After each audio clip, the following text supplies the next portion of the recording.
جو supreme court کا کام تھا، جو خود چیف جسٹس صاحب نے فرمایا تھا کہ سپریم کورٹ 14 مئی کے فیصلے سے 1 انچ بھی پیچھے نہیں ہٹے گی، اس پر عمل درآمد کراتے۔ خیر، اب شجر کاری کے بعد ممکن ہے کہ وہ کہے، اور اس طرح سے تاثر دور کیا جا رہا ہے، جو تاثر بالکل بن چکا ہے کہ عمران خان اختلاف نہیں ہے۔ دوسری طرف الیکشن کمیشن، جس کو ایک اہم لیڈر سخت متنازع قرار دیتے رہے، ان کے استعفے کا مطالبہ کرتے رہے، ان کے کچھ لوگوں نے بھی استعفیٰ دے دیا ہے۔ انہوں نے کہا کہ مبینہ طور پر اطلاعات ہیں کہ ہم دنیا اور مختلف ٹی وی کی ویب لائن پہ یہ خبریں ہیں کہ ہم اس ناانصافی میں نہیں رہ سکتے۔ ایڈیشنل ڈائریکٹر سمیت ایڈیشنل سیکرٹری اور دیگر کئی قائدین نے خبرہ دے دیا۔ سپریم کورٹ میں سخت اختلافات، سیاست دانوں میں سخت اختلافات، پی ڈی ایم کی 13-14 جماعتی اتحاد آپس میں اب ایک دوسرے کے ساتھ گرانے کے لیے، تحریک انصاف کی جگہ لینے کے لیے ناکامی کے بعد ایک دوسرے پر الزام لگانے لگ پڑی، اور مسلم لیگ نون کی اعلیٰ سطحی میٹنگ میں ایک فیصلہ کیا گیا۔ آصف علی زرداری سندھ سے بار بار بھاگ کر آ رہے ہیں، پنجاب میں پی ٹی آئی کا ووٹ بینک ان کے پاس نہیں جانے دیا جائے گا۔ دوسری طرف کہا جا رہا ہے کہ پی ٹی آئی والے ووٹرز اور سپورٹرز نے ایک عہد کیا کہ وہ پی ڈی ایم کے کسی شخص کو بھی کسی بھی قیمت پر ووٹ نہیں دیں گے۔ کہا جا رہا ہے کہ ایک اہم ترین شخصیت کو بہت بڑی اس 15 دن میں گرفتاری بھی ممکن ہے۔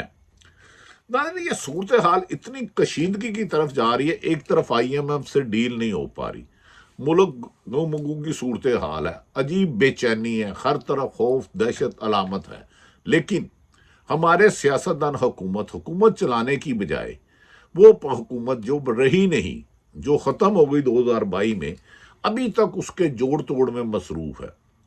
پرویز لائی کی ضمانت ہو گئی تو انہیں دوسرے مقدمے میں گرفتار کر لیا۔ انہوں نے کہا کہ میں کسی بھی قیمت پر تحریک انصاف نہیں چھوڑ رہا۔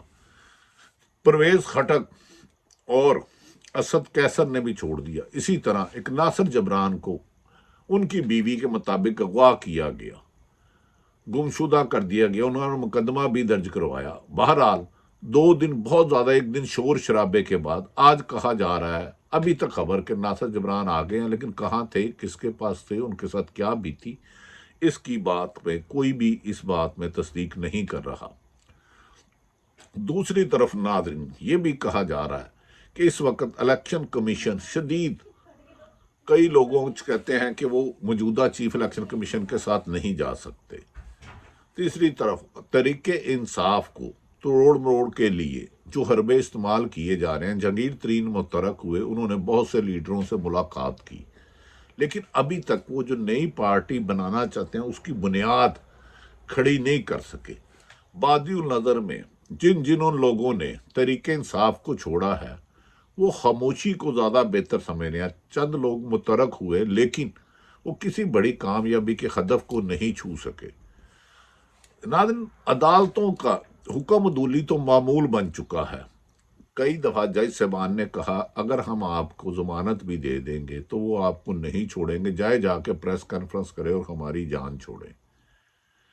ایک ریٹ محسن اختر کیانی صاحب کے پاس لگی تو انہوں نے سخت برہمی کا اظہار کیا۔ انہوں نے کہا یہ کیا مذاق بنایا ہوا ہے، پولیس اور رینجر کی وردی میں 36 کلومیٹر کے شہر سے روز لوگوں کو اٹھایا جا رہا ہے، اغوا کیا جا رہا ہے، اگر آپ اس قابل نہیں ہو تو یہ نوکری چھوڑ دو۔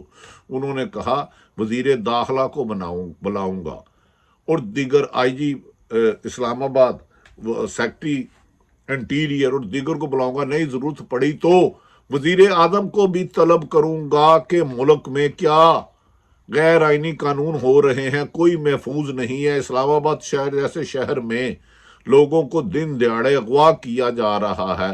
آپ کے سیف سٹی کیمرہ کہاں ہیں؟ یہ اچانک بند ہو جاتے ہیں اور اچانک کھل جاتے ہیں۔ انہوں نے پیر تک وارننگ دی کہ آئی جی اسلام آباد، سیکٹری داخلہ اور دیگر لیڈروں کے ساتھ انہوں نے کہا میں نے اگر میرے حکم عدولی ہوئی اور انسانی حقوق کی پاسداری کی توہین ہوتی رہی، ہیومن رائٹس کی خلاف ورزیاں ہوتی رہی تو وزیر اعظم کو بھی طلب کروں گا۔ ایسا سلسلہ نہیں چلے گا۔ عدالتوں کے حکم عدولی کو معمول بنا لیا ہے۔ ناظرین، دوسری طرف کہا جا رہا ہے کہ تحریک انصاف کی بعض لوگوں پر پابندی کی وجہ سے میڈیا پر ان کا موقف نہیں آ رہا، یہ بعض اخبارات اور ٹی وی دے رہے ہیں کہ بعض وجوہات کی وجہ سے۔ دوسری طرف کہا جا رہا ہے کہ ایک اہم ترین گرفتاری بھی ہو جاتی ہے، جو سب سے تشویشناک صورتحال ہے۔ خود وہ لندن میں بیٹھے ہوئے پاکستان مسلم لیگ نون کے سدا بہار قائد، ان کے مطابق نواز شریف نے اچانک بیان داغ دیا اپنے ہی بھائی کے خلاف۔ انہوں نے کہا حکومت چند نہیں لوگوں کو سخت مسائل سے دوچار ہیں۔ انہوں نے کہا بہتر ہے کہ 2017 یعنی کہ جب وزیر اعظم شہباز شریف کی حکومت، نواز شریف کی حکومت تھی، وہی آ جائے، موجودہ حکومت ناکام ہے۔ اس گفتگو سے ایسا لگتا ہے کہ آئندہ کے لیے مسلم لیگ نون میں سے اگر کوئی امیدوار بنے گا تو شاید بادی النظر میں خدشہ ہے کہ شہباز شریف کے کام پر ان کے بھائی بھی مطمئن نہیں، اگر تو پھر مریم نواز کو وزیر اعظم بنایا جائے گا۔ اور اس لوگوں پر مسلم لیگ نون کے نہایت ایک اہم قائد سے جب ہم نے پوچھا کہ اس کا کیا مطلب ہے کہ جب کہ پی ڈی ایم کی حکومت ہے، مسلم لیگ نون کے صدر شہباز شریف وزیر اعظم پاکستان ہے اور 14 ماہ تقریباً ہو گئے ہیں، تو انہوں نے کہا کہ شہباز شریف کی کارکردگی پر نواز شریف خوش نہیں ہے۔ نواز شریف فوری طور پر ختم آنا چاہتے ہیں، کیونکہ ہم سے نواز شریف سے کمٹمنٹ کی تھی کہ ایک حکومت کو نہ صرف ختم کیا جائے گا بلکہ مسلم لیگ نون کے لیے لیول پلینگ فیلڈنگ کی جائے گی، یعنی کہ نواز شریف کے مخالف جس پر وہ تنقید کرتے رہے ہیں، پی ڈی ایم کے جلسوں میں بھی نعرے لگاتے رہے ہیں، اس شخص کو نااہل کیا جائے گا، نواز شریف کے مقدمات ختم کیے جائیں گے، انہیں گرفتار کیا جائے گا۔ اور نواز شریف چاہتے ہیں کہ یہ کام جون میں لیول پلینگ فیلڈنگ کا، یعنی کہ ان کا سیاسی مخالف جو بھی ہے انہیں منظر سے ہٹا دیا جائے۔ اسی لیے شاید وہ اپنے بھائی کی اس حکومت پر، جسے کم و بیشتر 14 منتھ ہو گیا، قبول نہیں ہے۔ دوسری طرف کیا چیف جسٹس اور جسٹس ہائی کورٹ کے محسن اختر کیانی وزیر داخلہ اور وزیر قانون کو بنائیں گے؟ کیا پاکستان سے اچانک لاپتہ ہونے کا افراد کا سلسلہ ختم ہوگا؟ صورتحال وقت کم اور مقابلہ سخت ہے۔ دوسری طرف آصف علی زرداری کہہ رہے ہیں کسی بھی صورت وہ اب اپنے اندرونے اور قریبی حلقوں کو کہہ رہے ہیں کہ نون لیگ نہیں آئے گی، اگلی اقتدار پیپلز پارٹی۔ تاہم دیکھنا یہ ہے جس جماعت کو یہ ختم کرنا چاہتے ہیں، جس کا نام غالباً تحریک انصاف ہے، وہ ختم ہوتی ہوئی نظر نہیں آتی۔ اونٹ کس کروٹ بیٹھے گا؟